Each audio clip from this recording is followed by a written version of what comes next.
Retour en France, en Gironde précisément, où il y a du nouveau pour les chasseurs. Le sport maintenant, et cette bonne entrée en matière pour les Bleus. L'équipe de France de foot s'est imposée. Et une bonne nouvelle pour nous tous, il va faire très beau ce week-end partout en France. Certains d'entre vous ont même la chance d'en profiter vraiment, car ils sont en finale. Chanceux. C'est justement le moment de faire le point sur la météo avec Sandra Larue. Midi 20, merci d'être avec nous sur BFM TV. Surtout, restez avec nous. Dans un instant, on va parler des médecins de garde, l'organisation. Merci de nous rejoindre. La tuerie de Chevaline occupe toujours la une de l'actualité. L'enquête se poursuit en France et en Angleterre, où le frère du père de la famille va être entendu et où c'est important, les perquisitions ont débuté au domicile des victimes. Les résultats de l'autopsie des victimes, elles, seront dévoilés cet après-midi à Annecy. Des membres de la famille des fillettes britanniques sont arrivés en Haute-Savoie. À la une également, Bernard Arnault qui a entamé des démarches pour obtenir la nationalité belge. C'est ce qu'indique le quotidien La Libre Belgique.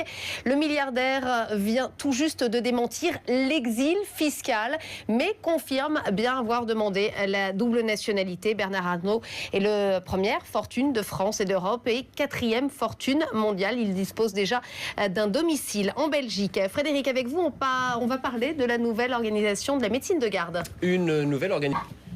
Voilà, du sport avec du football et le Finlande-France hier soir réussi. Le top 14 de rugby, l'US Open de tennis et le record du monde du 110 mètres haies battu hier à Bruxelles. C'est le menu de l'Actu Sport, résumé par Thibaut Gendrande.